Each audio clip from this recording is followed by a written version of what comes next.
দীর্ঘদিন বাচ্চা কনসেপ্টের জন্য চেষ্টা করা হচ্ছে, প্রত্যেকটা টেস্ট করা হচ্ছে, প্রত্যেকবারই ডাক্তার ইনশিওর করছে আলহামদুলিল্লাহ আপনার সমস্ত টেস্ট নর্মাল।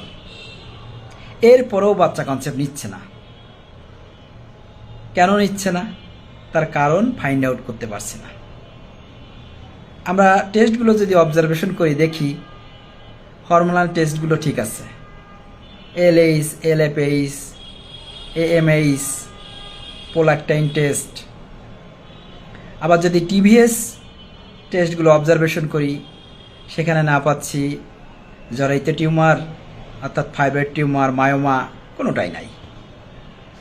যারা শেপও ঠিক আছে,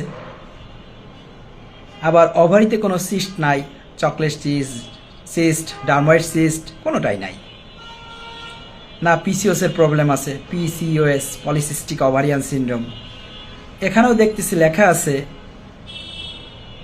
ফলিকুলার ডমিনেটেড লেখা আছে, অর্থাৎ একটা ডিম্বের সাইজ 18 থেকে 20 মিলি হলে পরেই কনসেপ্ট নেওয়া সম্ভব। পুরুষের যে টেস্ট সিমেন্স অ্যানালাইসিস করে দেখছি সেখানেও আলহামদুলিল্লাহ ভালো আছে, নর্মাল লেখা আছে। এরপরেও বাচ্চা কনসেপ্ট নিচ্ছে না, বছরের পর বছর কেটে যাচ্ছে। থামুন, এইখানে আপনার একটু অবজারভেশন আছে। তাহলে বুঝতে হবে আপনার ফ্যালিপিন টিউবে ব্লকেজ আছে। এটা অবজারভেশনের জন্য কি করতে হবে? সিম্পলি একটা টেস্ট, এইচএসজি। এই টেস্টটা করেন, দেখবেন যে আপনার ফ্যালিপিন টিউবে ব্লকেজ আছে। আর এই ব্লকেজের কারণেই বাচ্চা কনসেপ্ট নিচ্ছে না। কেন নিচ্ছে না? প্রতিবার যে অবুলেশন হয়, এই অবুলেশনের 14তম দিনে অবুলেশনটা হয়। অবুলেশনের সময় যে ডিম্বটা সেটা ফ্যালিপিন টিউবের ভিতর প্রতিস্থাপন হয়। স্বামী স্ত্রীর মিলনের মাধ্যমে 72 ঘন্টার ভিতর যদি মিলন হয় তখন এটাকে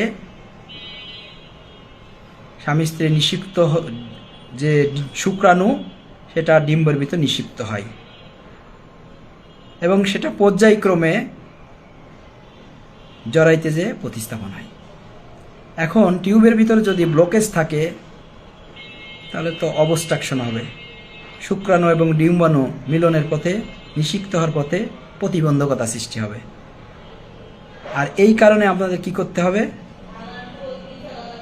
টিউব ব্লকেজ যে সমস্যাটা, এটা সমাধান করতে হবে। আর এই সমস্যার সমাধান হোমিওপ্যাথিতে খুব অনায়াসে করা সম্ভব।